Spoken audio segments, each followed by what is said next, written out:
All right, I'd like to call the Regional Berlin-Boylston Union 60 School Committee meeting to order. Welcome, everybody. Thank you for coming out tonight.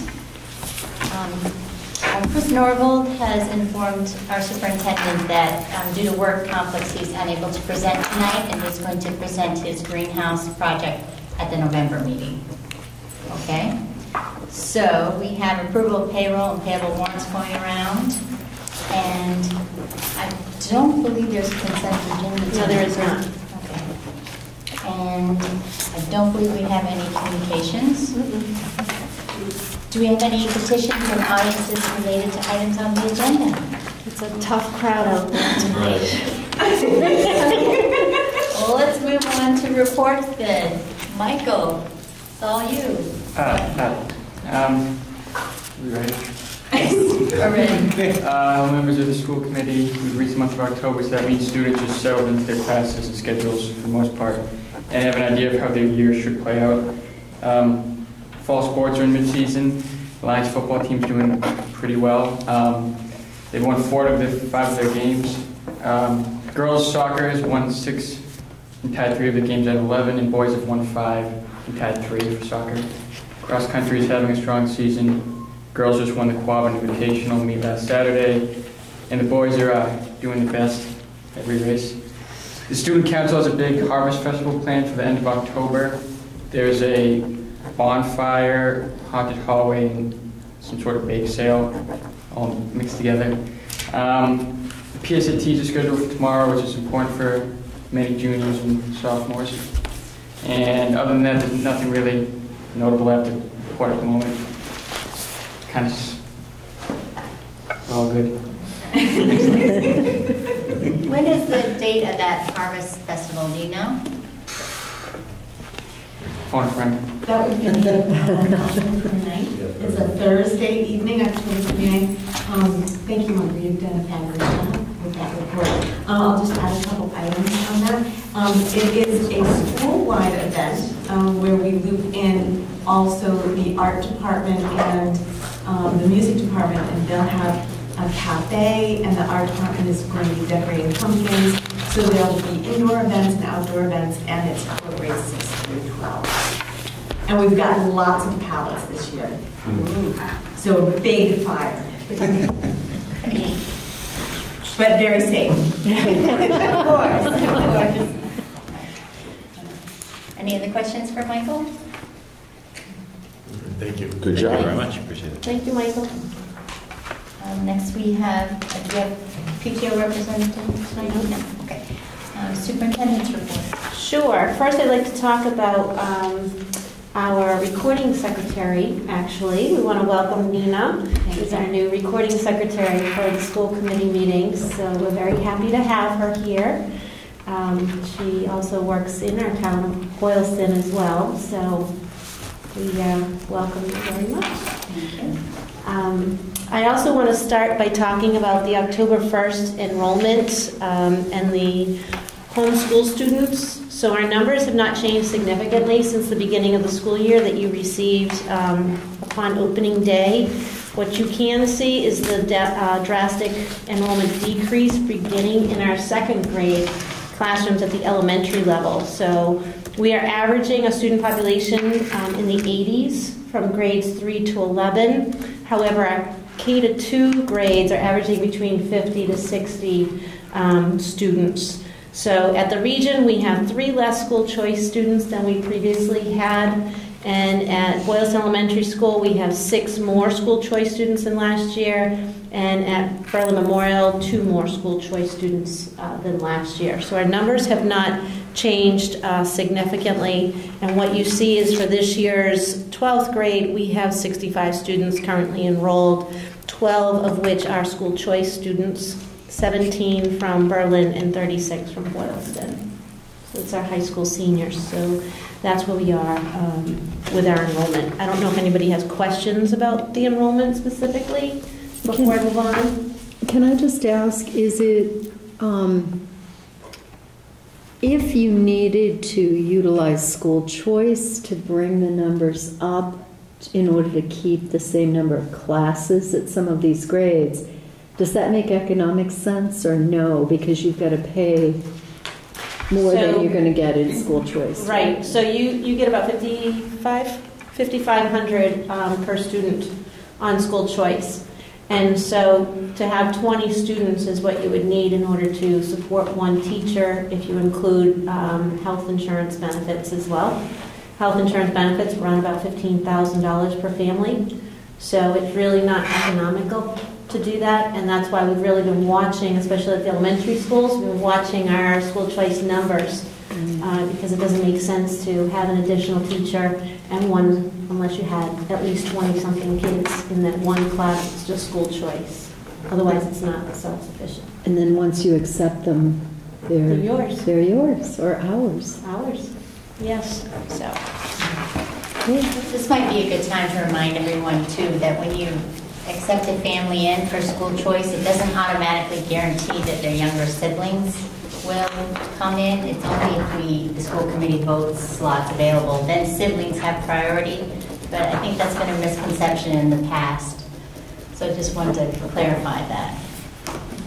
that's true. Thank you. And one other piece I did forget to mention is our our homeschool students. At Berlin Memorial, we currently have 9 students that are homeschooled. And at Boylston Elementary, we have 7. And at the Tohoto age group, we actually have 17 students. 8 are from Berlin and 9 are from Boylston. So we have a total of 33 students, 20 families, but 33 students.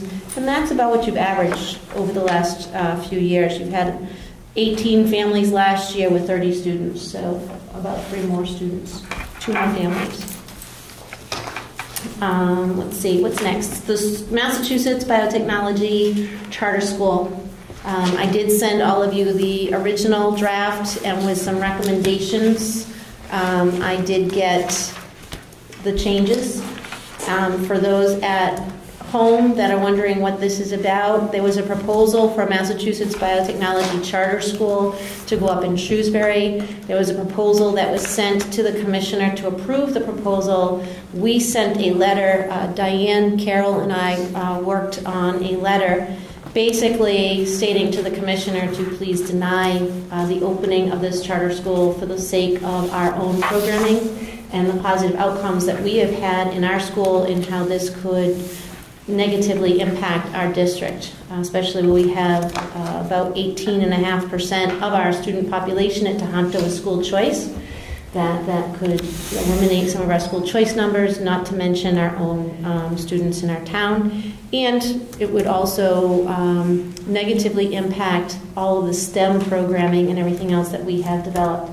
The commissioner, prior to us sending this out, actually received many other letters from other districts in the surrounding towns, including Shrewsbury as well, that sent out letters. And the commissioner has denied for this round, but we have decided that we still want to send this letter out to the commissioner. We had Angela sign it and send it, and we do want to send it out because there's a potential that it could go out into the next round, so at least they have it on file of what our concerns are on file should it open up again for the next round. So that's what we've done. Just as an update. So it has been sent. I did get individual approval informally from all of you to do that. So I thank you for your support on trying to reduce the chances of an additional charter school opening up. Tempo grant from the Fuller Foundation. I wanted to acknowledge that Mark Fuller from the Fuller Foundation, there was a grant, and Tempo received $21,000 for purchase of new computer software and hardware for our music department, and to support the expansion of this program in addition to music technology and guitar classes. So we thank the Fuller Foundation for their generous donation. And the music technology class has become quite a great course and a popular course that kids are really enjoying. So that's been great. And that's all I have on my report. Okay, Julie. Thank you. Director of Financial Services report. Okay. In your packet, you have a copy of our FY16 budget year-to-date, so that's where we stand right now for our current expenditures. I'm not sure if anyone has any questions, but it shows all of our encumbrances and where we're at. So, and then for the FY17, we have gone through and done a preliminary budget. It's still very rough. We're still working through a lot of things. It's early. Currently looking at about a 10.5% increase, and the majority of this is being driven by 2 out-of-district placements that have moved into district. And when they move into district for this year, their current district continues to pay, but for next year they'll be ours. And between transportation and tuition, that's going to be about $300,000 next year. On top of that, last year we used a lot of school choice funds. Right now, at the 10.5%, we're using about $187,000 less than we're using this year. We're still reviewing that and seeing what we can do, but we will probably need to use definitely less than we used this year. Our health insurance numbers, I had an initial meeting with our rep, and they're estimating to be conservative. We have an 11% increase in our first round. We won't get the actual increase until late January, early February, but she said, based on the numbers and the trends, it could be as high as 11. So all of those things are really driving the majority of the increase. The remainder is increases in salaries and stuff, but it's the sped tuitions that are really going to be the issue. So that's kind of the preliminary what we're working on, but it's still early. We're waiting for a lot of actual numbers. The thing is that it hurts you for this year, and then you get the reimbursement.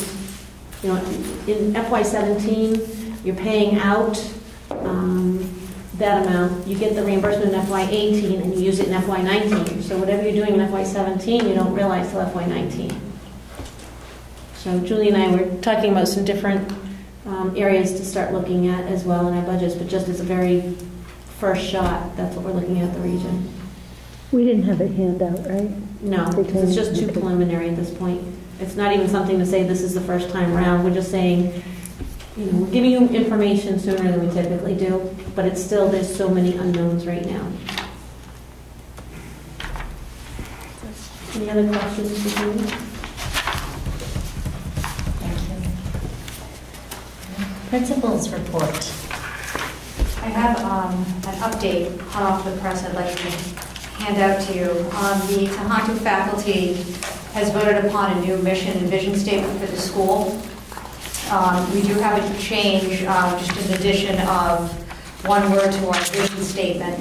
But this was a process that truly began last year, actually 2 years ago, with our students, faculty, staff, and parents taking a survey, which led us to develop and devise our core values and beliefs.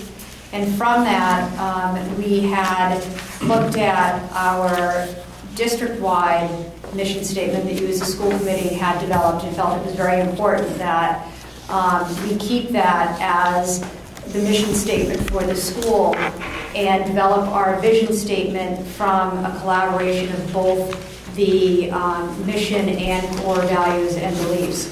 So the document that I had handed out to you was the work of our Standard 1 committee headed by Steve Chico, as well as the steering committee, which myself, Mr. Milliner, Kim Dufresne, Natalie Adams, and Linda Maresca, as well as Mary Bear, are part of.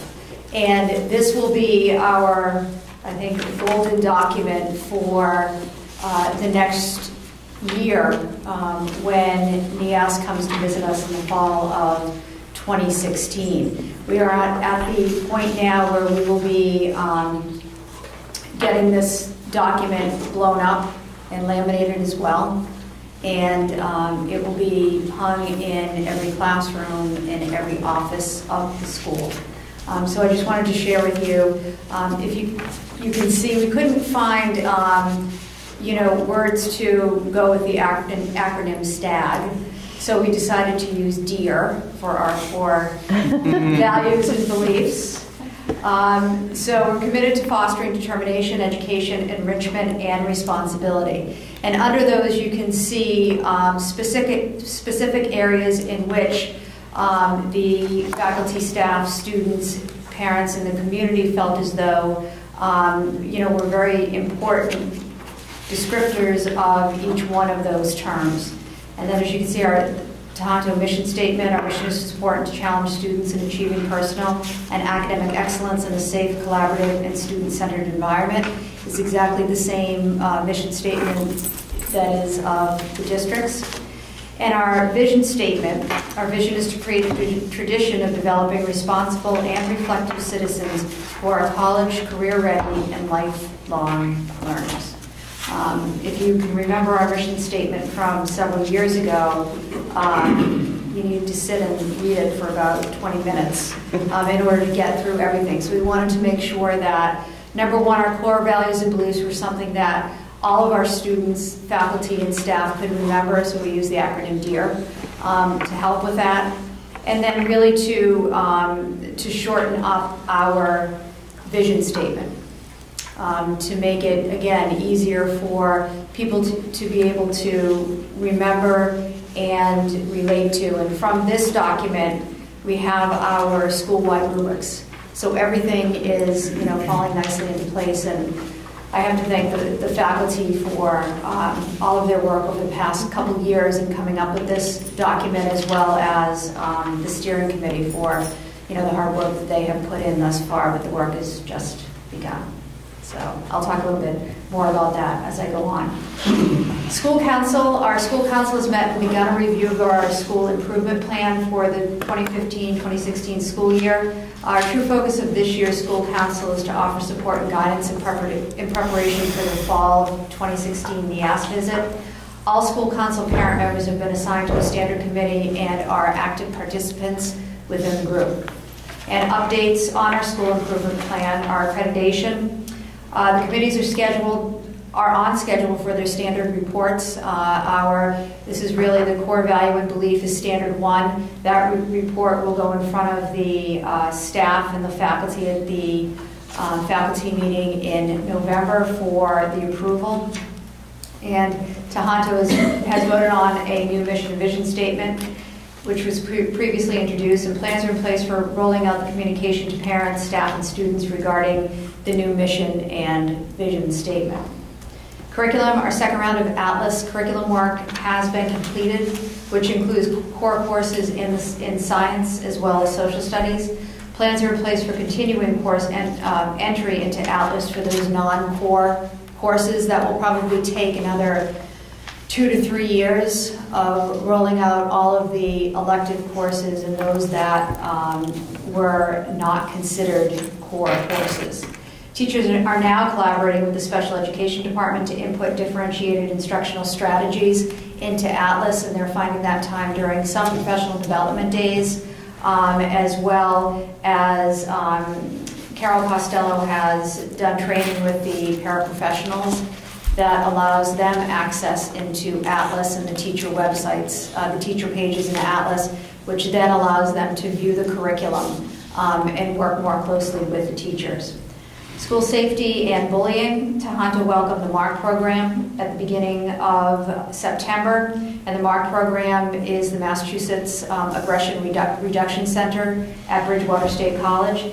So students and faculty in grades 6 through 12 attended the assemblies on cyberbullying. Many of the students had class conversations after the empowering assembly. And our middle school advisory program is beginning next week, as well as the high school will pilot an advisory program second semester for students in grades 9 through 12. And really the purpose of advisory is to help students form a relationship with an adult other than a school counselor. That helps them feel part really of a smaller community. Even though we are small, we still have, according to a Mcas survey that we did, we still have a small percentage of students that don't feel as though they're connected with an adult within the school. And, obviously it's very important that we feel as though every student in the school is able to go to an adult within the building that they may feel comfortable with and talk with. So hopefully the pilot of the high school advisory program will help with that. Technology. Tohoto was able to purchase 3 new Chromebook cards for use throughout the building, and these cards were used for the first round of map testing. And I think Mr. Milner can attest to the fact that this allowed the test to be completed within homerooms, and thus not tying up any of our technology labs, thus allowing for regularly scheduled classes to have their classes in the technology labs, as well as the rest of the staff, especially in the high school, to be able to use those labs for class time. So it ran, very smoothly. We hope it will continue to run smoothly. But it was a great addition. I'd like to thank Mr. Mara as well as Dave for setting those Chromebook cards up so quickly and getting them out and ready for map testing. Student and staff attendance update. I'm pleased to report that our student attendance percentage for the first 28 days of school is an average of 98.2 attendance rate, which is, I think an excellent attendance rate. And I'm also pleased to report that our faculty attendance percentage for the first 28 days of school is an average of 97.2%. And so again, I think that is an excellent attendance rate, and especially since thinking about, we do have a lot of faculty members who have older students who graduated from high school and they had to take them to college, and as I think a lot of parents know, it falls right at that time where we start school. So we did have a couple faculty members needing to take their first day or two off of school to take their children to college, but I'm very pleased with that attendance rate as well, and I'll be updating that attendance rate throughout the school year. Open house survey results. Tohoto piloted a new open house format this year in lieu of the traditional parent-teacher conferences previously held. And the reason for the change was really due to information received from parents regarding concerns with long lines, not being able to meet with all of their students' teachers. So the faculty voted upon piloting the format where parents would follow their child's day one schedule and spend approximately 10 minutes in each one of their child's classes. And this format was followed on October 1st. Parents were welcomed by myself and Mr. Milner in the beginning of each session and then sent off to classrooms where they heard about course expectations, curriculum, and activities happening throughout the year. Clubs and activities were also showcased in the dining common, as well as a pseudo-stag lounge was held on stage in the auditorium. Parents and faculty were then surveyed regarding how they liked the evening in comparison to previous years and what they would like to see done differently, and an open comment box, which is always a little risky. The results have shown that parents and staff like the open house format, but would like us to work on how to also incorporate a session with one-on-one meetings as well. And so I'll form a committee in the spring that will consist of administration, teachers, and parents to try to devise a plan for the 2016-2017 school year. And I think that we have some pretty good ideas already about how to go ahead and do that. So I'm pretty confident that we'll be able to have a combination of one-on-one scheduled parent meetings that are scheduled through signing up online, as well as an open house format for the 2016-2017 school year. Thank you. Yes?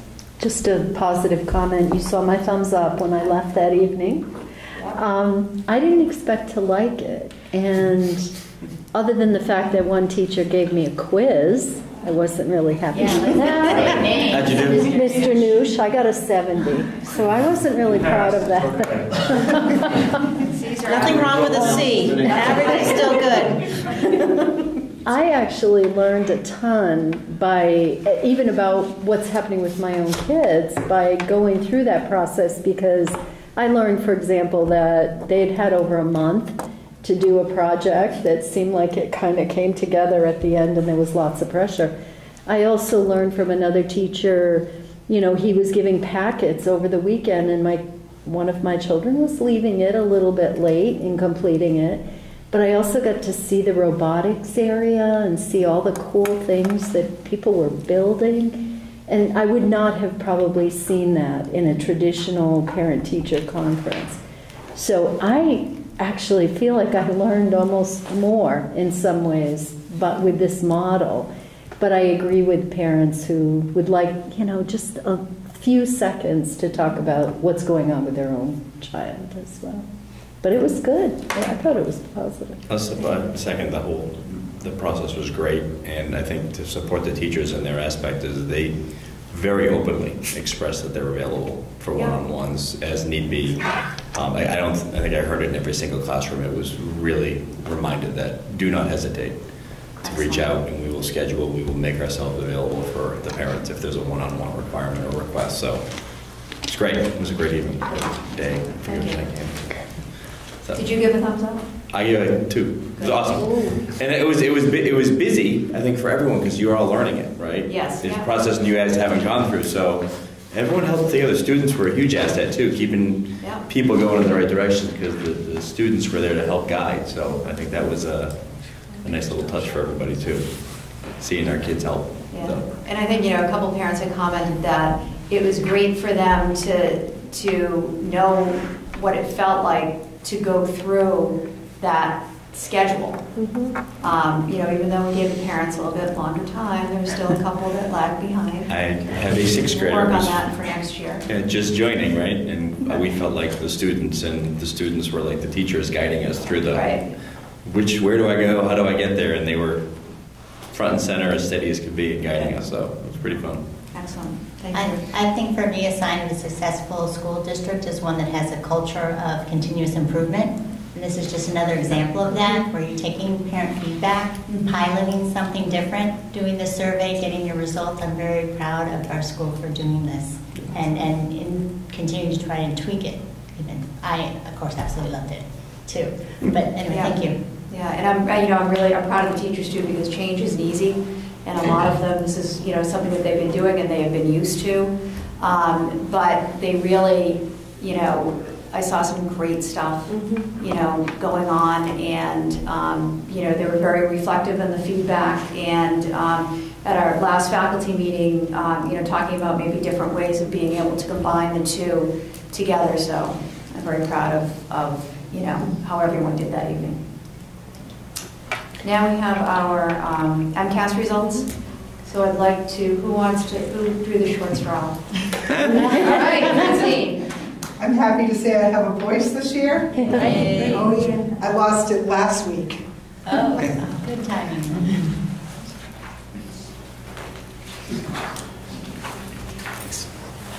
I love to see all your faces.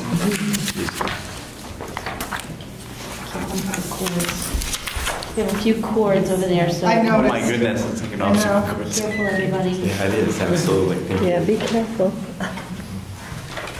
Modern technology. Thank you. Watch it.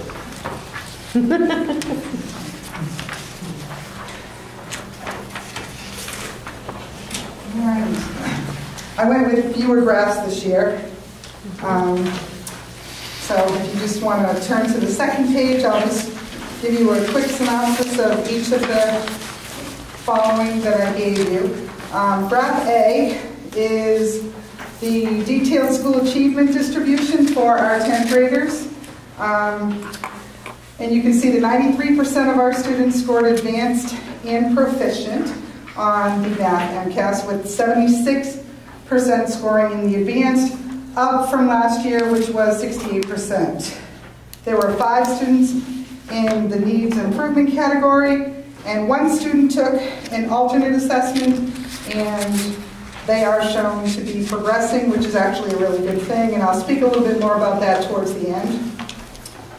The second graph shows where Tohoto is in relationship to where the state would like you to be for your achievement and growth. And we are in the higher growth, higher achievement with a median student growth percentile of 60.5, which is above where the state likes to see growth. Our next page, graph C. Graph C shows the growth history of a particular cohort of students. These are the 10th graders that took all of the tests in our district. and it shows only 68 students, where on that first graph, you see that there are 85 students. I'm pretty sure it's 85, I'm sorry. Yeah, 83. There were 83 students on the first graph. I went and took a look at the students that took all their tests in our district starting at grade 4. There was no data for grade 3. And 50 out of 68 students scored moderate to very high for growth, which is fabulous. The reason I believe this happens, and the reason that the math department believes this happens, is because we do allow the younger students in the building to come in and test into higher level math classes.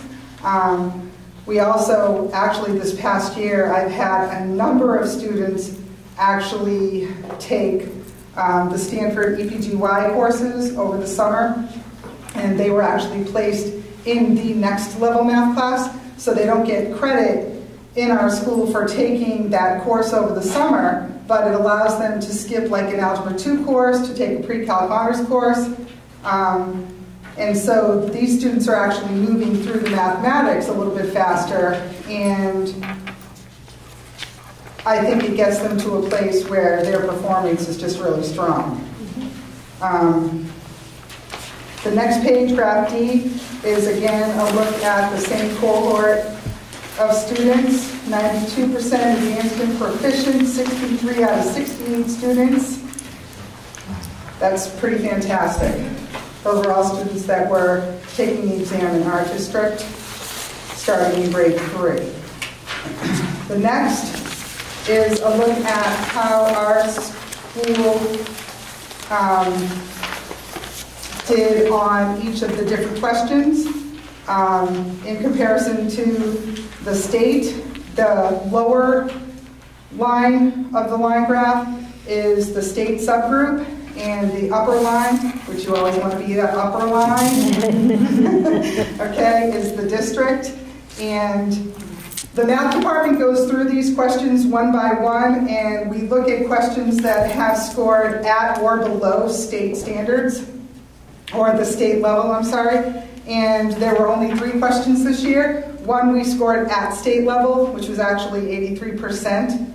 Scored correctly on that particular question. The other 2 questions we were minus 2%, which I looked at the questions, and both questions that have they were multiple choice questions. There were 4 multiple choice answers, and our students on both questions picked one of 2 out of the 4 answers. So I looked at the questions and I could actually see where if somebody was taking the test rather quickly, could have overlooked a very small step in determining what the actual correct answer was, because their incorrect answer was very close to the correct answer. And I actually could see that on the second question as well. The second question, the same thing. The answer choices out of the 4, they tended to choose either the correct answer or one particular incorrect answer. It wasn't spread out over 5 chose A, 4 chose B, 63 chose C, and 30 chose D. It was 23 chose B and 77 chose the other answer, which was the correct answer. And then on the next page... I'm sorry, Francine, so yes. when you saw that, did you see it was more of a language confusion? I thought that it was more of a language problem in actually taking the time to read the question, look at what the question was asking. And I stress that with my students when they're taking the exam. It's untimed, slow down, read it, highlight the keywords, and it does seem like both of those questions, that's where the problem probably happened. Graph E, there is no graph E, it's actually, hold on, I'm sorry, A, B, C, D, E, I already went through E. Okay, the next page, sorry, I'm getting all hands here.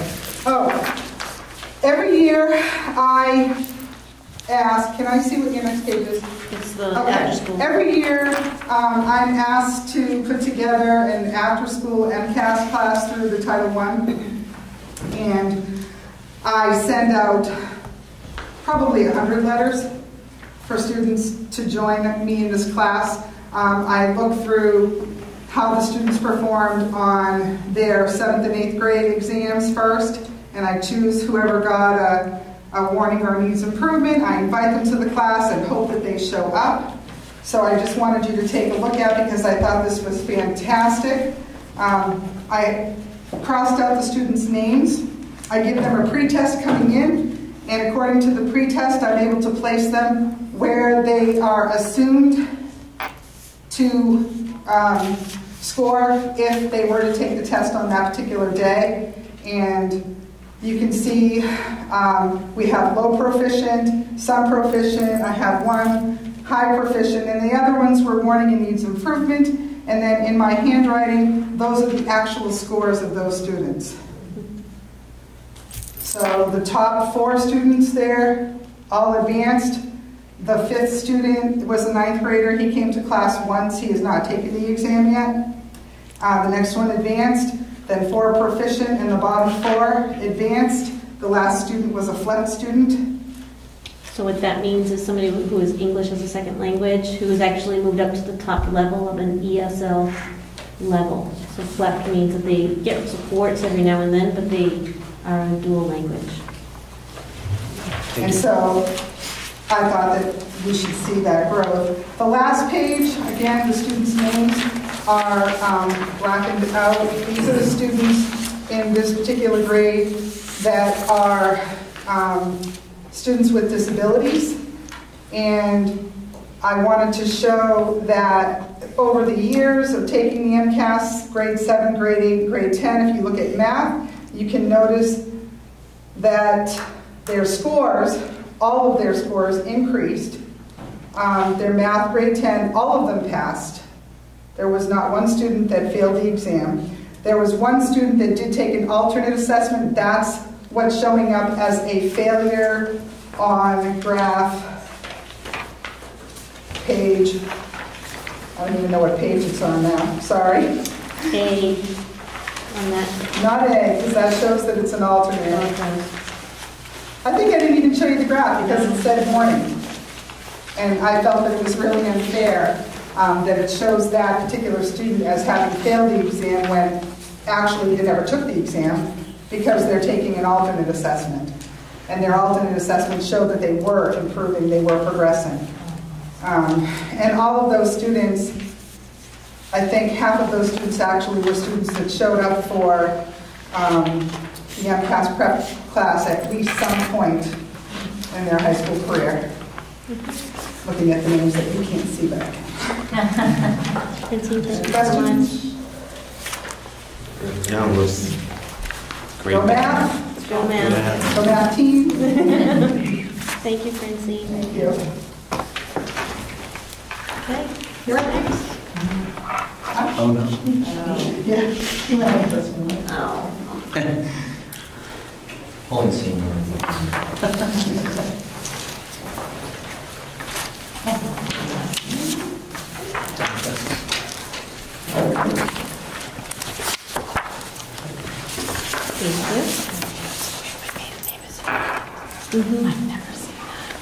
That's why I asked you. What I did read off of the front, if you don't mind me saying, because I didn't want to read off of the paper, but down in the bottom in the graph, the explanation, I did want to make note that before these students took the exam, they did not have textbooks that were aligned to the Common Core, and I would like to thank you for allowing us this purchase. That has made us very happy. And so we were able to purchase new geometry and algebra 2 honors and CP, both for all of those courses, and the books are magnificent. And the curriculum has been rewritten already for those books because I wrote it using that book when I had to put the new curriculum into Atlas. So thank you. I have a question. That's it. I'm embarrassed to admit I didn't hear your name, Oh, I'm sorry, I'm Francine Gleason. I'm Okay. not department chair. You answered my second question. Thank you. Sorry. Okay, just so there's no question, my name is Lisa Sequeira. I am the Science Department Chair. And I'm happy to present this evening the Mcas scores for the middle and high school science. The first page, I don't have as much detail in the information because of the way science is scored, and we are not scored for growth. We're given scores just based on being advanced, proficient, needs improvement, or warning and failing. The first page is a graphic of the grade 8 science and technology test. I'd like to point out and remind everybody that this particular test spans content that is presented over 3 years, 6th, 7th, and 8th grade, and 4 curriculum areas: earth science, life science, physical science, and technology and engineering. So that test encompasses a great deal of material. And you can see that the scores are consistent and improving. And on the second page, I'd like to I think this is very informative for the teachers in the middle school to look at this. It breaks down the test in terms of frameworks, strands, topics, and where our school scored, the percent correct. Our school and district are one and the same. And the state percentage correct and the difference. And I'm pleased to announce for the middle school students that grade 8 test, all the students scored above the state percentage across the board. I think this is very reflective of a practice of rotating through the curriculum areas in May. They spend a little time in all of the curriculum areas. They do a rotation. They develop this model, and we found it to be very successful because it's a huge amount of content. Any questions on the 8th grade science? I don't have a question, Lisa, but I just have a point for the school committee because you talk about regionalization, and you've been talking about where's your academic significance. This science is one great example of the importance of having 6, 7, and 8, where that's what this test is on, and to have them all in one school and regionalized, because you're seeing a unified difference. And if you look at your scores from 12 to 15, you can see the difference in the growth. So I think if you want information and you want evidence, there's your data of an improvement, because the teachers are able to work together and collaborate on the instruction. And you referred to a rotation. Is that a rotation of the students? Of the rotations through the curriculum areas. So they'll have, so all the 8th graders will visit the 6th grade science teacher for a week, the 7th grade science teacher for the week, and the 8th grade science teacher for a week, and rotate and review that general curriculum. Awesome. So it's great. It's worked out very well. So it's hard to remember what they had for breakfast in the morning. So 3 years worth of material is a huge feat. Yes? Could you explain to the school committee what we saw, the issues that we're having within technology and engineering, and what we have done for this year to try to improve on those middle school scores? Yes, we have. It's the technology is they have to provide the curriculum in, it's really a quarter of a year time span, whereas the rest of all of the other areas have a full year. So a full year for 6th grade, 7th grade, 8th grade, and then technology and engineering, each student has half a year every other day. So that is a huge amount of curriculum. So we have divided up the curriculum so that 6th graders, 7th graders, and 8th graders are all seeing technology and engineering curriculum, and that's possible with the additional staff member in the high school science department, and that's been hugely beneficial for us to be able to serve the students in that capacity. Is that? Yeah, we were finding that we were continually performing low in certain standards, and that was technology and engineering. And we were expected to get through seven standards within that in a quarter of a year. So the science department met, came up with a great idea of obviously adding another staff member, but also spreading that curriculum out over the grades to make sure that all of the standards were being met. So I'm sure that in the areas, like construction technology and communication technology, in the areas that we see are lower in technology and engineering, that we will see a rise in those specific standards over the next couple of years. Oh, absolutely, because you need time, especially materials, tools, and machines. I mean, you need to work with the tools, machines, and materials. So some of these standards requires time, far more time than a quarter of a year. So that's we're very happy about that new programming and trying to maintain the available programming for the robotics program and other elective courses that are so essential and so important for the students as well.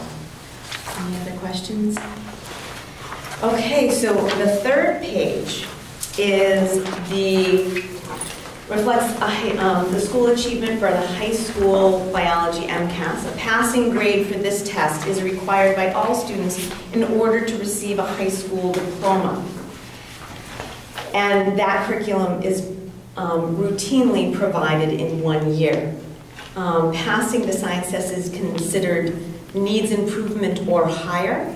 So you can obtain a needs improvement and still be considered having passed that the science MCAS. The 2%, and this is Francine did mention this, and it is a bit of a frustration. On the graph of the 2015, we have a 2% failure. Now that represents one student, and that represents not a failure, but in fact an alt assessment. So there were no failures, and at 2%, a percentage, that sounds huge. It's one child that's on an alt assessment. So I think that that's really important and eye-opening when you take a look at data, especially when it's for such a small group of students. The impact of one child can dictate really kind of what that percentage spread looks like. So please keep that in mind. All of the results remain consistent with the previous years. One or two students will reflect, as I mentioned, a dramatic way the data is presented. I'm extremely proud of our students this past year.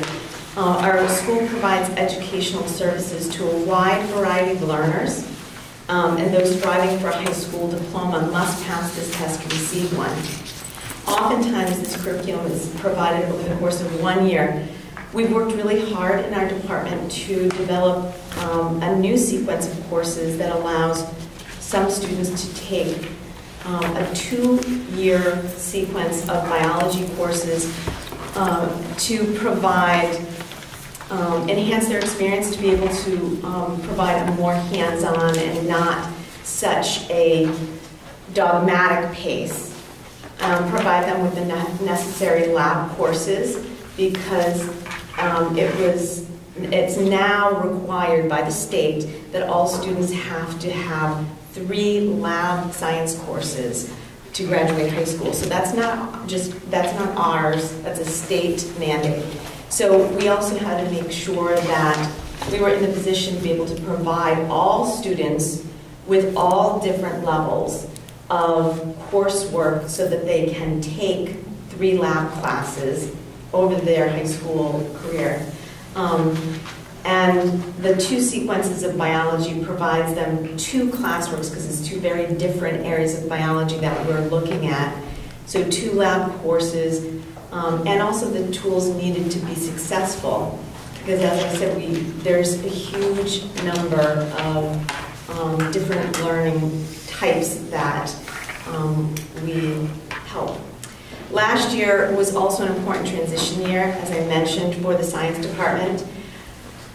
This year we gained a new staff member, but last year we were trying to transition through this new development of having all the freshmen take biology so that they could take chemistry, so that they could take physics, and then have the opportunity to take an AP class and also fulfill their technology requirement as well. So there's a lot of expectation on that part.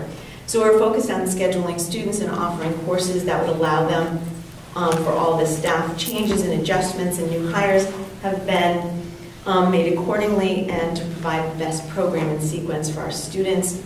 And so I think we're all feeling really great about what we now can offer the students in terms of we can offer at every level biology. We offer 4 different types of biology: chemistry, honors, CP and AP, and physics, CP, honors, and AP as well. So there's far more choices to be able to allow students to get what they need done. The last 2 pages is something that helps us plan our curriculum, and it's basically, it's the test item analysis summary. It's taking all the test questions, identifying if it's a multiple choice or an open response, what standard it's covering, how the district did compared to the state, and identifying the general topic that was covered. We consistently scored above the state average in this scoring, except for one. It was 37. And it was the chemistry of life. And it's crazy, I'm telling you. It's just, I don't know what it is. Those big macromolecules are just tricky for them. So I know that, and we work on that. We see that consistently. And so this becomes a real, very important tool for us when we plan and understanding where we need to do more hands-on activities or maybe more exploration to enhance those topics. So, any questions on that? I don't know what questions I do want to comment, if you don't mind. I know, Lisa, when these first came out, you were a little nervous because we see that it went from 5% to 9% on the needs improvement rate, so it's nerve-wracking, but I want to let you know I'm very proud of these scores, and I'm very proud of the results of the science department, and I'm also very happy to hear all the adjustments and the changes that have made, because I think we can only continue to make it an improvement. And I think it's important that this is a score of achievement, not a score of growth, and it's very different. And to know all the work that the students are doing in all of the science classes, and I see it all every time I come into the classes, and I'm very pleased with this. So don't be nervous. You know, you're all working really hard as other students. So we're very proud of where Tohoto scored. They did work very hard. I just want to also, I know you're chomping at the bit. I did want to tell you, I'm really excited. I did some professional development. This is a little aside that has to do with AP Bio and some of the, I'm going to actually be working with the anatomy and physiology class. And you can find it online. It's the Harvard Outreach, the Life Science Outreach, LSO. They just put out a new website. It's great. I've been working with them for the past 5 years. Because I do PD with that program, we're able to borrow about $20,000 worth of material that's all biotech. We have a biotech month that will be starting in November. The kids are really excited about it. I'm very excited about it. And it's worth a look. It's a wonderful resource. So it's the Harvard Life Science Outreach Tara and Alia, they're my heroes. They provide the programming for this. And it's also through Amgen, which is a biotechnology company that provides all this material for free for us. I'm just going to throw one more statistic. Just no statistics, but if you look at 2013 science scores of grade 8, if you look at your very first sheet, you could see that 38% of 2015's 10th graders in science were in the needs improvement or warning. And this year we were at 11%. Those same students, if you want to look at where they were in 8th grade versus where they are in 10th grade. So there's an example of growth and achievement. So just want to throw that out there. I have a question for anyone that can answer it. Why, on these sorts of things, why does the state put an alternate assessment in the failure category? Why don't they just leave it as an entity in itself? They have to report where the students are, and they don't keep them as separate entities. They just put it right in. You have to have, everybody has to be accountable. So and that's one of the faults, I'll say one, like, it's one of the faults of Department of Education. Believe me, as a former SPED director, I used to argue with that all the time, but that's just, they put it in the chart with everybody else. You know, they also state typically that they don't want more than 1% of your entire population to be on alternate assessments. How do you, they're not a statistic, they're not a number. Why do you even bother calling it an alternate assessment if you're just going to lump it into failure? Give them the regular one and they'll fail that, and what have you gained by... Yeah, because no matter how they score on their alternate assessment, even if they do really well on it, they're going to be put in the failure.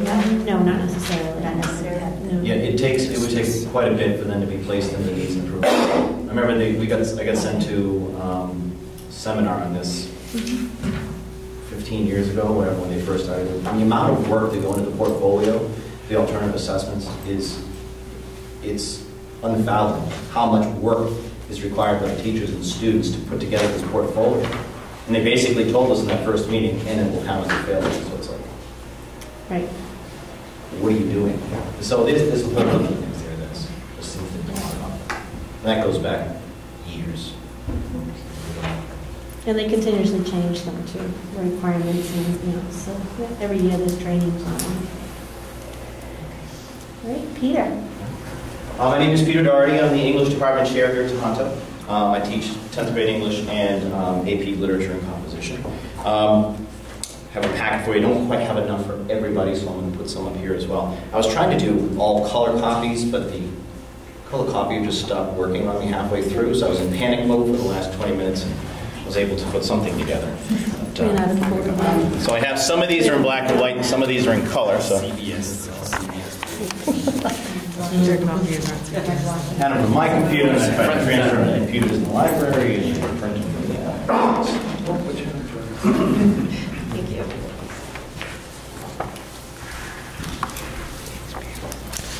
And the rest of them. Do you want to share?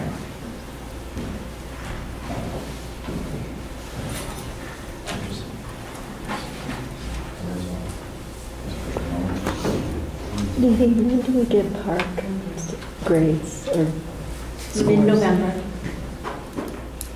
Park, mid-November. All right, the first graph I have here is the school district and state comparison and how we performed. You can see that we had 63% of our students, 63 students scored in the advanced category, 21 scored in the proficient category. Down here it says there are 2 that scored in the warning and failing, but it's actually only 1. So we're going to see that on the next page that sometimes these graphs don't match up, and I don't understand. Do you have any idea why? No, when you figure it out, let me know. Yeah, I mean, it's just you start going through the data. It's like, this doesn't match up with this one, so sometimes it's like which reports end up going to the newspapers, and it's like, so anyway, data is what it is. But anyway, you can see that we scored 73% according to this, scored in the advanced category, which is fantastic, 24 proficient, and again, the 1 student who did score in the warning failing category was on the alternative assessment, so that's been consistent across the board. You can see that the regular layout of scores is small amount of advanced compared to the proficient, and we basically flip-flop that. So I'm very proud of our English department and our students and what they're able to accomplish. You turn the page.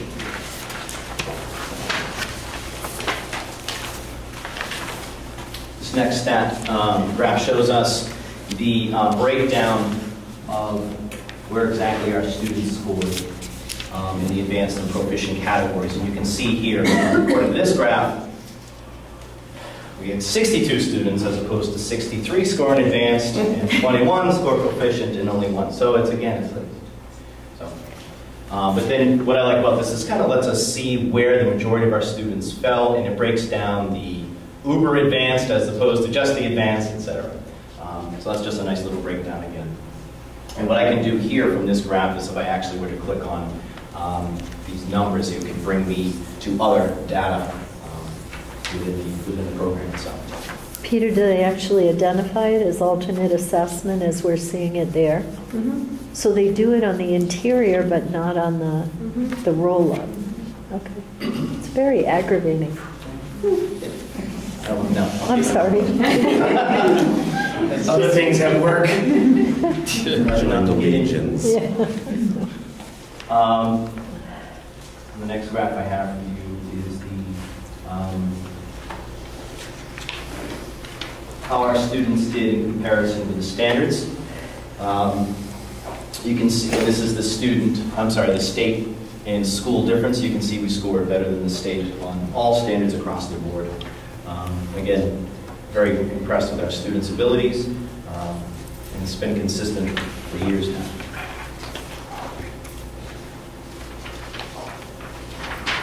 The next graph I have for you shows the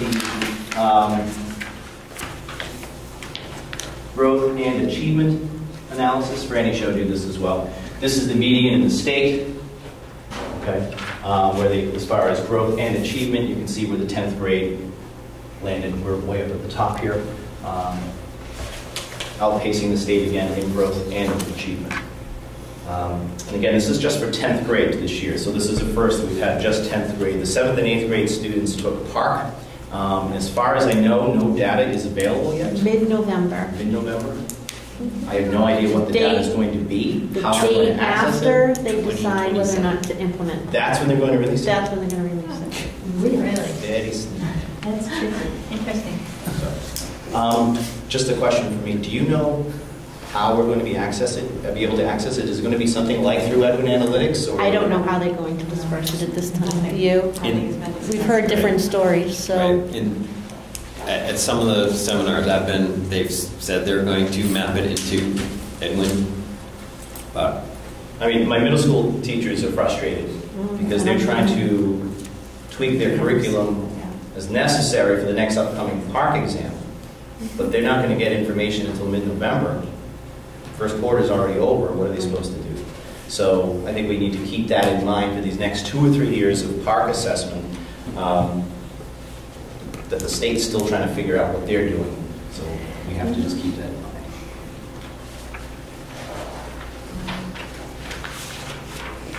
The next statistic I have for you is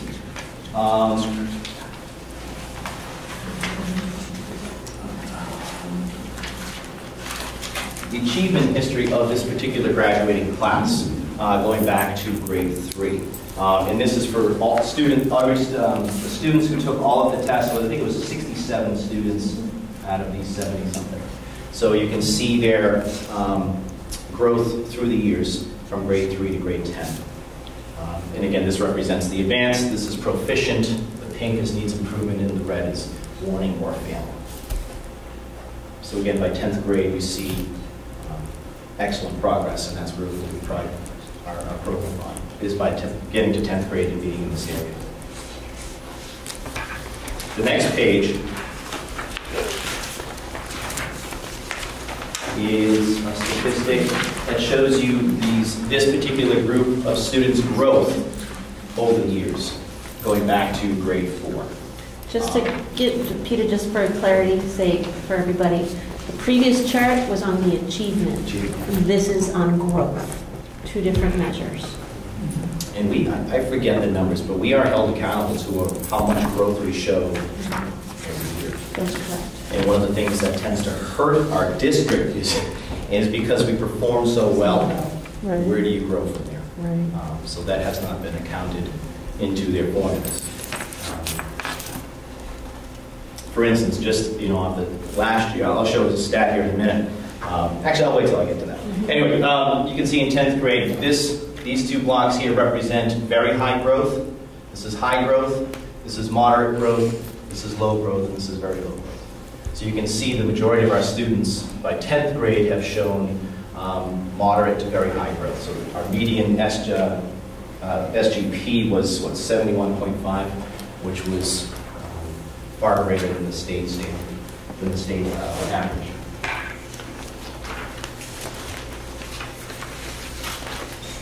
Peter, there's huge growth from grade 8 to grade 10. And I know, Franny, you referenced prep classes, extra kinds of things. Is that same thing happening with the ELA as well? Is that part of why the growth is? I think it's maturity too. I mean, I think that's a big part of it. In my opinion, not enough credit is given to that 7th and 8th grade are hard years, maturity-wise, growing-wise. Those are just very difficult. And is the investment there on those type of tests? Is the buy-in there that there is in the 10th grade test? The 10th grade test has their diploma tied to it. So something snaps like, all right, wait a second, this is now kind of serious. So that's been my take on it. I think that's part of it. I think it's a significant part of it, actually. But yes, I mean, again, our program is built upon, the ELA test is a skills-based test as opposed to a content-based test. So we're just testing their ability to read well, to analyze, and to be able to communicate back their understanding. And that's just the skill that develops over time. And as the brain grows and develops, so does their ability to analyze more complex texts. So it just builds upon each other. So I think that's part of it as well. The next step is the next chart, I should say.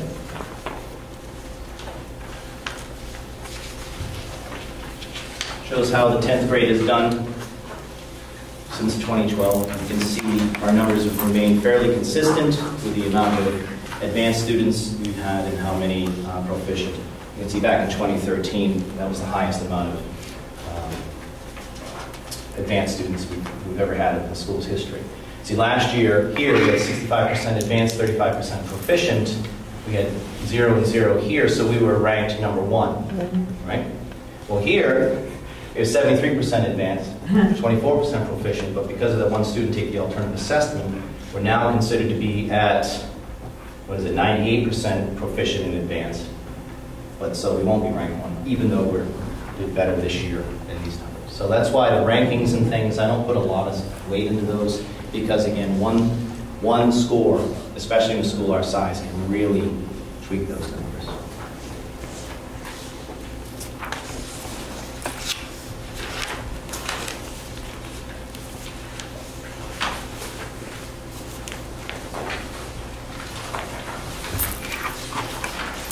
And in the last page, and it shows the history of grade 10 English since 2009 as far as our growth is concerned. The last chart was for achievement, this is growth. So you can see, again, fairly consistent in the amount of high and very high growth that our sophomores achieve going back to their 7th grade test.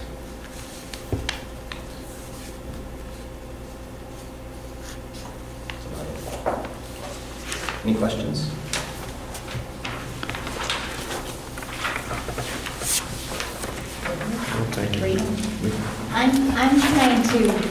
I'm hoping to get us as a school committee to think, we're talking about student growth or student achievement, some of these markers we look at, I'm trying to get us to think in terms of where we are now, where we've been in the past, and where we want to be in the future.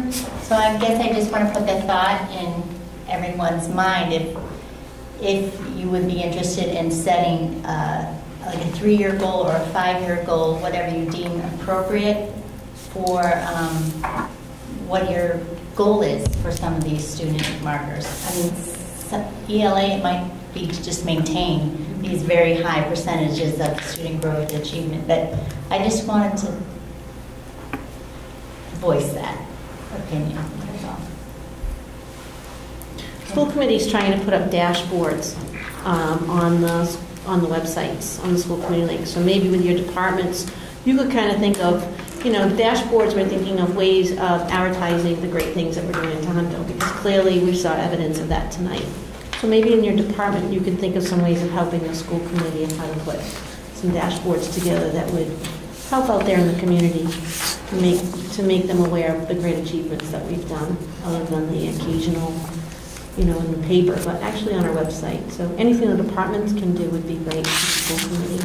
It puts it in simple terms for us, and also helps it relate to simple terms for our stakeholders. This is where we are. This is where we're going.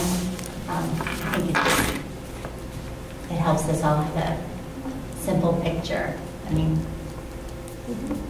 think we could do that simply with some of the standardized tests and things, but I think it's also imperative that we don't place all our eggs in that basket, because there's so much more that goes on in our school than just the tests. I feel horrible for these kids and what we do to them. To me, it's one of the greatest moral crises that we're in right now, what we're doing to our students. Something has to change quickly. This is a tragedy that's happening with this over-testing, and something has to give. And I think one of the things we try to do at Tohoto is offer so much more, and not just a data-driven school. And I think what shows is right, but what shows is that we're so much more. Because if we were just testing to the test, this is all we were looking at. And you can hear the great things that we're doing, the STEM, the new programs, the new books, the nature of being, you'll hear about the field trip requests and so forth and everything else later on. So we are so much more than that. And we know that the state has required us to show these from time to time, but this is just a final pride, I think. It's so much more. Lisa? I would kind of like to piggyback on some of those comments. Particularly with the biology, I think that, kind of where we've come, where we are, where we want to go, if we tie numbers to that, it can be really difficult, because I could say my hope is that I have 98% this or 75, and then I have a group of students that are just really diverse, and we have a lot of needs. And I have a completely different objective for them, and that's not going to fit a model of, where we were, where it's really, it just couldn't be. And I would feel really, like, even having you say that, I'm like, no, that would stress me out so bad. How bad that would stress me out. Only because it's that, there's a class that I teach, the 2-year sequence, and I love teaching that class because I can teach it the way they need to have it taught. But I can say for almost sure that I won't have really anybody over proficient, but they will love science. So and that's what matters. So I appreciate your feedback. So that from your point of view. And I think also to kind of piggyback on what we just talked about this after school. Yes. And we were watching the news today, and it was Keller at Large. Did anybody see that? Channel what? 4. That our society is creating these children of fragile eggs. They're fragile, and once they come up to any kind of, like, one poor grade or one this or just some kind of discomfort, they crack. And the question was, what if we allow our kids to have unsupervised play? What if we allow our kids to go to the Cape and experience nature? What if we allow our kids, and it was like, yeah, Right, exactly, because they're so used to being structured and so used to being coddled and molded and saying, okay, now we're going to hear and hear, that once they get to college, there are people that are actually going to colleges for their children and solving problems, going to the professors. Can you imagine if one of your parents had gone to a professor in your college? That would have been, I would have been horrified as theirs. But this is what happens, because our children can't do these things. So I have to say the test, I'm not on board with looking at test scores. I'm looking at, can these kids do things? Can they do things? And I think that's been some of my struggle is, trying to help the school committee to identify dashboards, but it's not about a number and it's not about a percentage, and that's where I've, I know Angela's been saying, hey, what can we show? I'm like, how do you show success? How do you show the happiness how do you chart that? When you come into a classroom or building and you see kids are happy or kids are learning, I guess you can look at the attendance, right? If they're really happy, they want to come to school. But how do you show that? Because that's not something you measure. It's something you feel. It's something you see. Qualitative versus quantitative. Go to a math meeting with me. I'm the only school that shows up with 50 students. Right? They all show up with 5 or 10. Right. Well, thank you, everybody. I really appreciate your time tonight doing that. I'm going to move on to if we put Angela, to the field trip requests. So I'm just going to start. Is that okay? So the overnight field trip request for the Cape.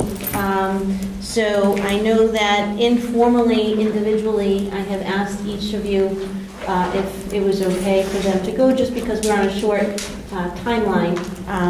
And so I know that you informally approved the trip so the students can go, because it's coming up very shortly. When is it, next week? We leave Saturday morning. Right, Saturday. So very quickly. But this is a trip, just for the public, it's a trip that they've done. This is your third year now? Third? Fourth year doing the trip. And it's to the Cape. As long as we get a presentation. And you want another presentation? Yeah. That was the most inspiring, it was. amazing presentation. And I had just started. It was phenomenal. I will say, Peter, that one of the requests that to did come forward, and Lisa and John, that did come forward is that when they do the presentation in the spring, that would be a perfect time to do a request for it again for the following year. So that way they can see the presentation, see what it is, and then we can put it on the agenda in the spring for the fall. So we just need a motion. I'll move. So moved. Second? Second. Any other questions or discussion? All those in favor? Say aye. Aye. Great, thank you. Have a great time. The next one is the approval for the overnight field trip for the Nature's Classroom. You have received a packet that the chaperones today, Beth Barry, Rebecca Cox, Richard Starzia, Carla Galuska. And then there's a couple of others that are still to be determined at this point in time. But it's for the 6th graders. And so we need a motion. I'll make a motion to approve. I'll second. Any other questions or discussion? Okay. All those in favor? Aye. Great. I'll pass those over for signature. Next is the approval for the clubs. We have 3 new clubs that we would like to propose, 2 of which have actually indirectly been approved when the school committee approved the Global Studies program, because they were embedded within there, but we want to keep them separate just for the sake of argument if anybody has any questions. So the first one is the Toronto chapter of Amnesty International. And the other one is for the Global Citizenship Club, which is for grades 6 through 12. And then the other club is the Miredos, the all-girls a cappella group. What I'd like to do is, if I could, is just get a motion for all 3 clubs, and then... So moved. For the second? Second. Any other questions or comments about any of those 3 clubs? I think it's great. Okay. All those in favor, say aye. Aye. Aye. Next is the MASC resolutions. There are 7 resolutions this year for the MASC conference. Again, I will be there on Wednesday. I will be going with some administration and teachers, and a student will be joining us to present there. But I will not be there at the time of the resolution vote, so I'm going to just explain each one of them. And typically what I do is I'll explain them all, and then if anybody wants to pull them out individually, fine. Otherwise, you can do a motion to approve my recommendation, however you want to do that. The first resolution is actually a study of how districts can make a change in the starting times statewide. This is for high school, and there's been talk of across the state. Some districts are actually starting it, and I know there's some school committees that are actually going to change the start date for next year. This resolution is just a study. It is not doing a motion to move the time of the high school, secondary level. This is only a study to bring back information. So I'm always for a study because then you can make sound decisions after the study is done. So that would be my recommendation, is to support the study. My question, of course, always is how does that impact families and sports and so forth if that were to happen. There are some districts, like I said, that are starting next year with a new time change, and they, I'm sure, will become part of that study to see if there are any actual results of change for student academics. The second resolution, this is not a direct impact on our community as a whole, but we do have some students who would benefit from this resolution being passed, so I would actually support it. The resolution is regarding poverty in children. Basically looking at the Massachusetts Association of School Committees will prioritize as a matter of its public policy agenda and file for and support legislation that will support the eradication of poverty among children in Massachusetts and advocate for social and economic justice for students and their families. So this just talks about different supports. Systems for children in the resolution would push forward with legislation in that area. So I would actually support that one. Resolution 3 is about tying test scores to Chapter 70 funding. And actually, although we score very well, I am not in agreement with this resolution. First, it insinuates that schools are pushing students out of their schools prior to testing, as recommended, as stated in the resolution. And I also second, we have exchange students who may have difficulty with some of our Mcas areas. And so they may not have had the same rigorous background as our students have led to in Massachusetts. And if we count our Mcas and PARCC scores in order to receive financial funding, we're not only against the purpose of No Child Left Behind, which is supporting struggling schools with finance, but we're also supporting the increase of charter schools. When schools struggle, the state can determine a need for a charter school. So, yes, Peter. That's a good question. So our exchange students this year have to take Mcas? Yes.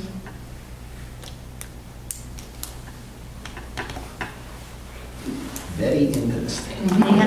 They have to take also the access assessment as well. So I am not in favor of that resolution. Also, in Resolution 4,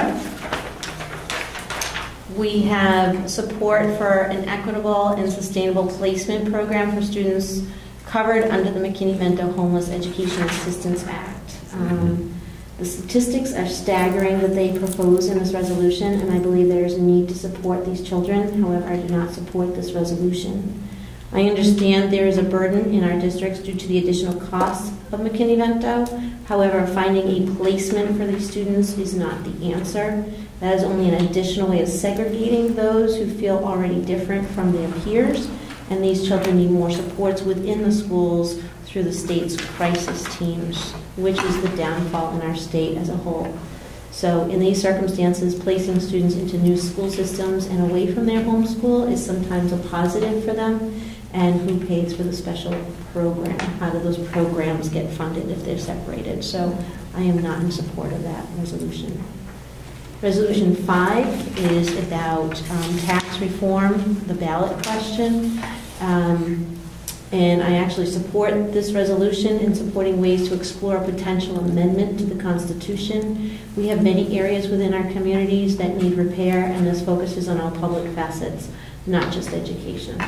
So I'm actually in support of trying to find a new way of supporting public as a whole, not just schools.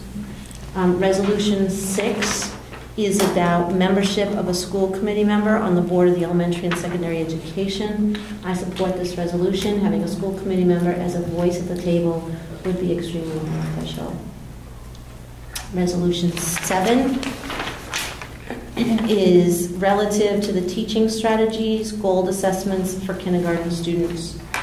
This assessment is extremely burdensome for our teachers. It does provide baseline data that makes our teachers review various objectives at once. However, we have other tools that are less evasive to the classroom, and we are able to use our district data to make educational decisions. I believe that DESC will continue with another assessment tool if this one is petitioned against, because we have statewide measurements for grades 3 through 11, but nothing for K to 12, K to 2. However, I am not in favor of supporting of the gold assessment, so I am in favor of trying to push this resolution forward. Do you think if the state does away with gold and they want to do an assessment, it would be less burdensome? That's my hope. I just think this is ridiculous what they have little children in kindergarten have to go through for an assessment, and to watch the teachers trying to accomplish this with 5-year-olds, it's just, I'm just not in favor of it. I don't think it's right. Any other questions, comments? Yes, on number 3, I interpret that one differently than... I'm sorry, Resolution 3? Resolution 3, which has to do with tying Chapter 70 funding. What it sounds to me like what it's saying is, if a student is here and we're counting them in our Chapter 70 enrollment, and then they transfer to another facility, that we should be the ones responsible for whatever their grade is, whatever their score is. So it's not really tying our level of funding to test scores. It's just saying that students should be owned by the district that included them on Chapter 70.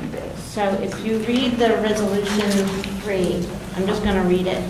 Whereas the Commonwealth of Massachusetts bases the amount of Chapter 70 funding dispersed to each school district upon enrollment measured on October 1st of any given year, whereas many students transfer between Massachusetts schools and districts throughout the academic year prior to the administration of the statewide standardized tests, whereas the results of standardized tests taken by transferring students will more accurately reflect the strengths and weaknesses of the sending school and district, and will be a far less useful analytic tool for the receiving school in the district. Therefore, it be resolved that MASC support legislation to ensure that individual student MCAS and PARCC assessment data in a given academic year is ascribed to the school and district that claims Massachusetts Chapter 70 funding based on the student's October 1st enrollment, provided that the student is enrolled in the Massachusetts school when the tests are administered. In addition, MASC requests the state auditor to examine academic outcomes for students who move out of charter schools after October 1st. Rationale: if a school accepts Massachusetts Chapter 70 funding for a student in a given year, that school should be responsible for the MCAS and/or PARCC results from that student in that academic year. This action will give the clearest assessment of a school's strengths and weaknesses, and will remove any incentive for counseling students out of a school or district just prior to testing in order to avoid the responsibility for the projected or expected result. My issue is that last sentence. This action will give the clearest assessment of a school's strengths and weaknesses, and will remove any incentive for counseling students out of a school or district just prior to testing in order to avoid responsibility for projected or expected result. So your objection to this resolution is actually the notion of the an assumption. incentive for counseling students out of the school, that language is there. If that paragraph was stricken, Then I would be in support. okay. I have an That's what I issue- thought yeah. you were saying, but I want to make sure that's I what I have an understood. issue with that assumption. Even if it does occur, you're automatically assuming that that's what schools do. And that I have an issue with that.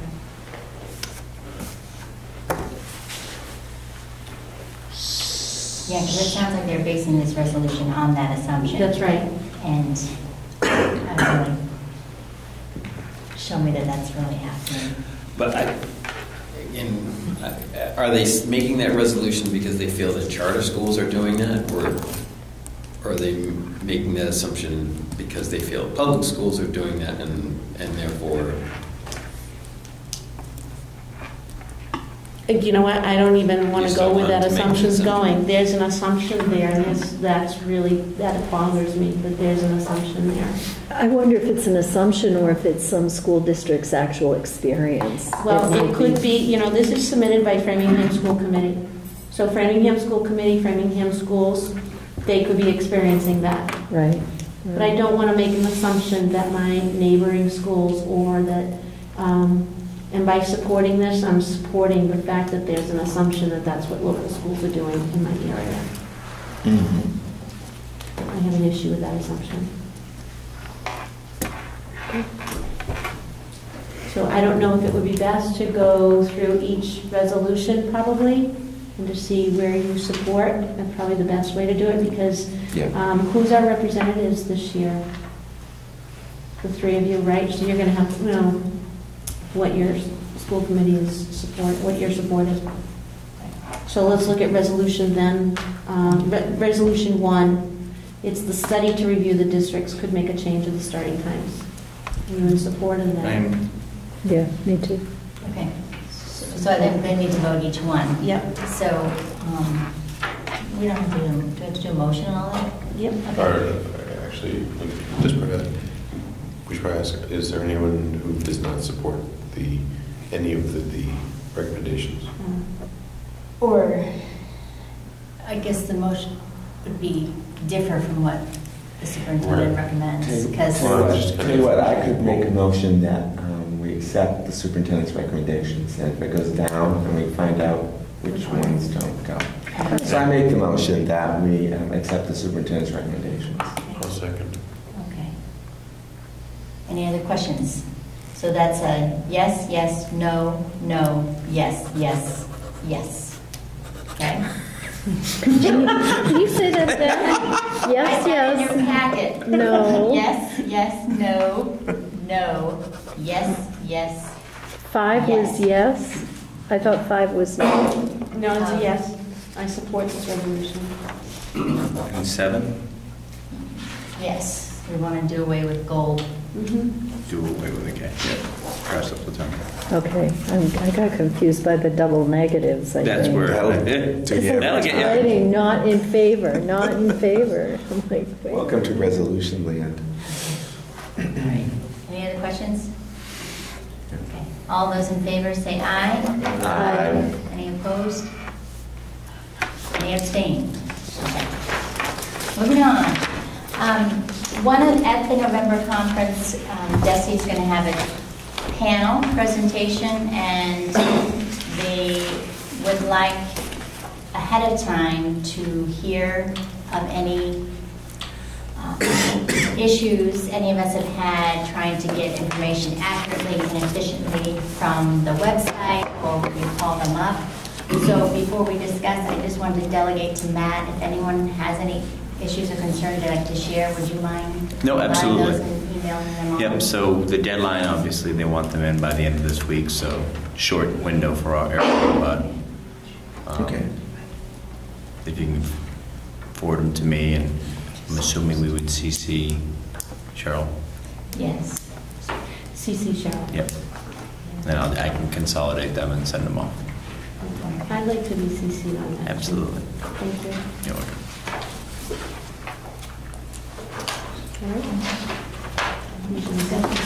Yes. Can I, on that, if you wouldn't mind, I'll just send me a note if you have none. Just that way I get a clear Okay. picture from everyone. Response from everyone. Yeah, just say no.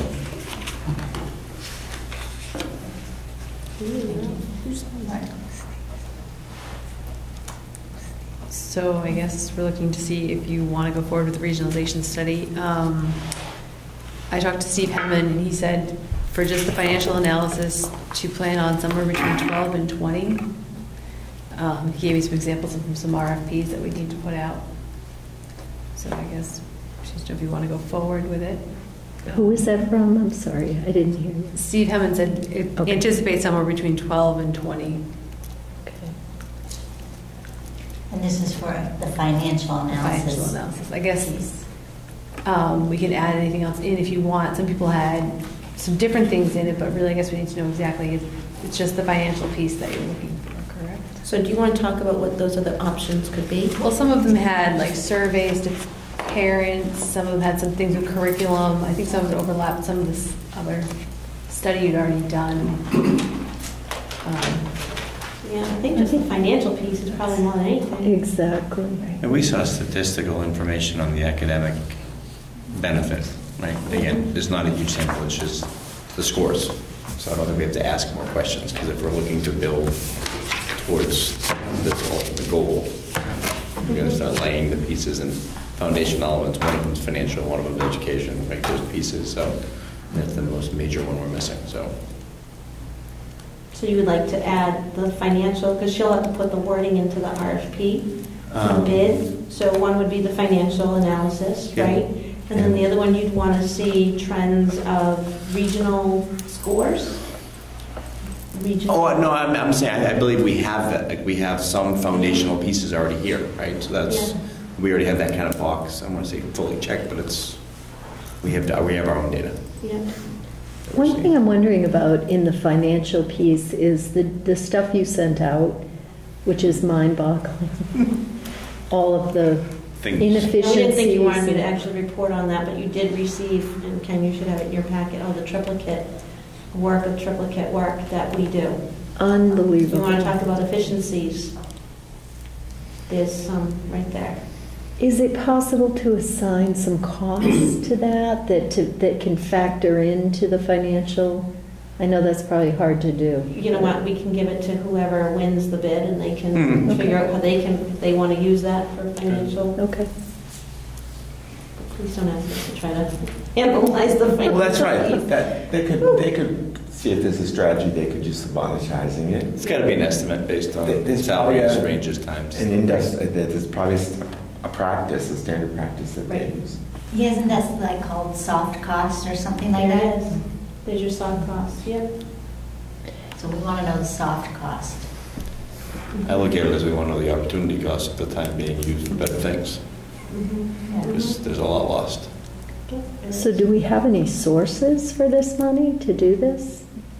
At this point, I believe school choice and charter were both over budgeted, so we have enough money that we can transfer from the school choice expense line. Okay. Charter expense line. Oh, that's encouraging. Yeah, I'm still waiting for the exact number in December, but I can tell already from what they've been billing us each month that we'll have money left in there. Okay. So we can transfer it from there too. Good. Good to know. So are you looking for a motion? Or? I would move to approve doing a financial. Do you want to? I think we need to have a motion to approve a financial analysis done up to $20,000. Is that the max range we have available? I mean, targeted? They pretty much told me it'd be between 12 and 20, though, is what we should expect this would cost. Yeah, I mean, but we have available, meaning what your estimates are. Okay, good. So what will happen, Matt, is if it's 20,000, if we put it out to bid, and the lowest bidder is 22,000, we'd have to come to school committee for approval for the additional 2,000. So we have a motion. Yeah, I made that motion that Angela said. So yes. Okay. Any other questions or discussion? Okay. All those in favor, say aye. Aye. Good. Next is early school start time discussion. So So basically, it was just opening up to school committee. I want to know from the school committee. I've given you some reports, some information of what you've seen. There's some studies already out there. The resolution's going to happen in November. But I just would like to hear from the school committee's perspective of your thoughts of the start times, of whether you want to see, you know, some of our own studies done or what have you, or if you're just fine keeping it the status quo, you want to wait till the search comes out, or what happens with the resolution. I just want to know where the school committee stands, because this is becoming a hot topic, and I want to be able to support what the school committee's thoughts are on this when I get asked. For those districts or schools that have made the change, how do they cope with things like afternoon sports? So I know that some of the towns, their games actually start later. Diane, I don't know if you've been impacted by any of... We've not been impacted, but you know, they can't have control over their home games starting later, but if, you know, again, they're playing a team away and they're the visiting team, and the use of that facility, oftentimes there are other teams coming on right after that they have to get a game in, and it also impacts the officials. Mm-hmm. So it might be a case where they leave school early to go to their game, away game. Mm-hmm. I think there's an assumption here that starting later means kids are still going to bed at the same time. I mean, there's no guarantee that they're going to get more sleep by us starting later, right? I mean, not a guarantee. I think that the impact, I don't see a need in our districts to change what we're doing. I think we're all, and I say that, I have not spoken to all the parents in town, but I think that it's part of what we do. It's the process by which we are comfortable and accustomed to in our towns, and I just think starting 30 minutes later doesn't mean kids are getting an extra 30 minutes sleep every night either. We also have a significant amount of high school students who have jobs after school, and their start time is usually 3 o'clock. And if they were not able to start at 3, I don't know what impact that would be, and a lot of them, you know, have to work. It's not a, you know, a matter of them. You know, it's nice to have some extra pocket change. It's they need to work. Yep. And with the even athletics or activities, I mean, if you push all the dates do you need to put up lighting to accommodate outdoor activities for kids? I mean, there could be all these other impacts that I think the other piece that you have to look at too is the aspect of our busing.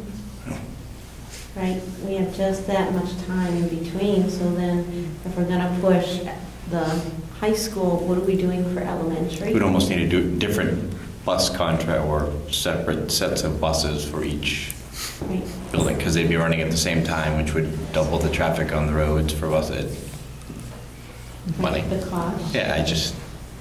You know, I don't dispute the research at all. I believe it. I understand they have a different biological clock or whatever. But I do really believe in habit, and, you know, the earlier they get to bed, the easier it is for them to get up at that early time. And when they get into that habit, I don't see it, at least in my own house, I don't see it impacting my kids in a way that would make me really push this concept because of all the other ramifications. But that's me, and that's, you know, we're really firm about bedtime. And it's early enough that they get a decent amount of sleep. I know that's hard for some people to do and to enforce, and I think in the older grades, maybe the homework becomes a much bigger issue, and it's hard to get to bed because they got to finish homework. Cliff or Larry, what are your thoughts? If you care to share. I don't want to put you on the spot. Oh, you can put me on the spot, it's fine. I think it's a notion worth exploring and worth studying. As a former, you know, principal and teacher and in other school systems. My gosh, I've been talking about this issue for 20 years.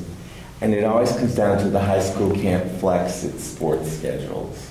It always comes down to that. And I don't know. Clearly the students at Tohoto do very well academically. So let's just acknowledge that. And so apparently the school schedule is working for them. But I still think it would be worth taking a look at it and not just disregarding the notion that a slightly later school start might make a difference. I certainly know that as an elementary principal in a school system that changed the high school start time, my elementary school didn't start till 9:30 in the morning. Now I will tell you, that did not go over well with parents, but we learned to live with it. We were in school till 3:45 in the afternoon. But we all learned to live with it. And I don't recall that anyone's life was ruined. And they're still doing that as far as you know? As far as I know. Yep, we started 9:40 in one town, and I think 9:40 in another town. Because, that's just what happened. I would suggest that the elementary school start at 7:25 and the high school start later. The elementary kids get up at 5 in the morning. I mean, that's what they do. So anyways, I wouldn't want to just drop the conversation. I don't know what to do with it, but I think it's worth exploring, especially looking at what other schools are doing and seeing what they're experiencing. Learn from others' mistakes. Larry, you want to add?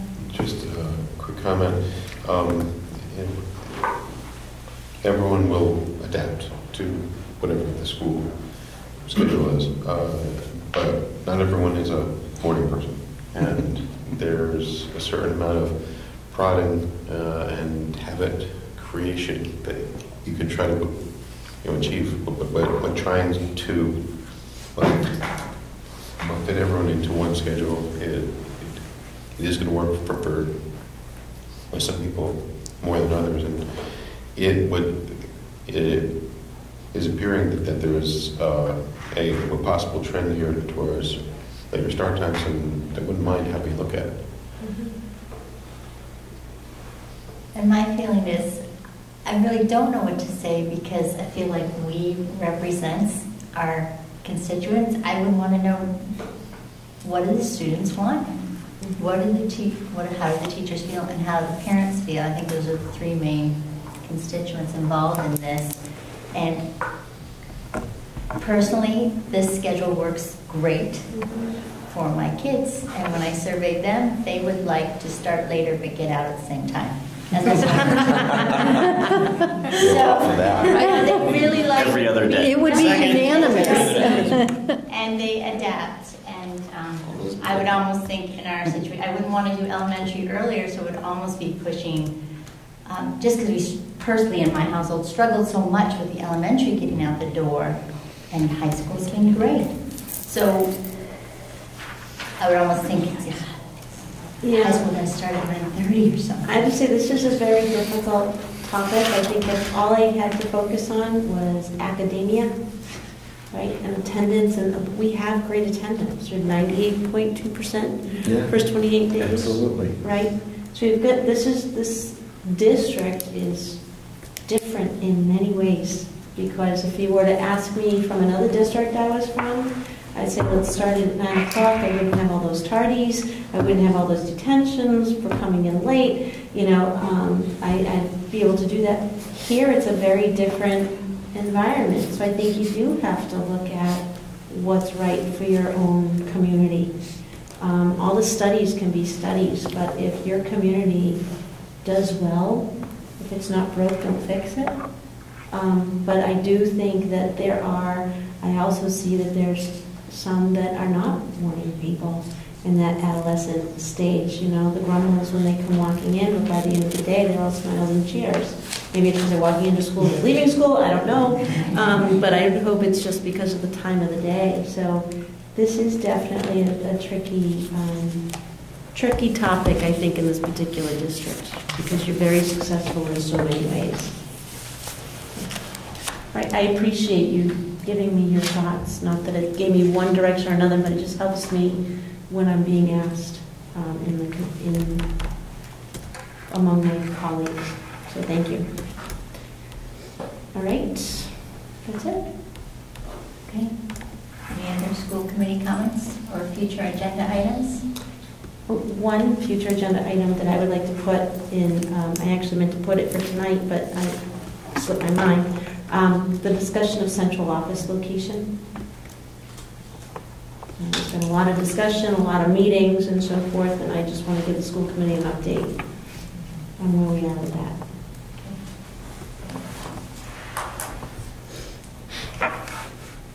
Anything that you feel you want to talk about, remember?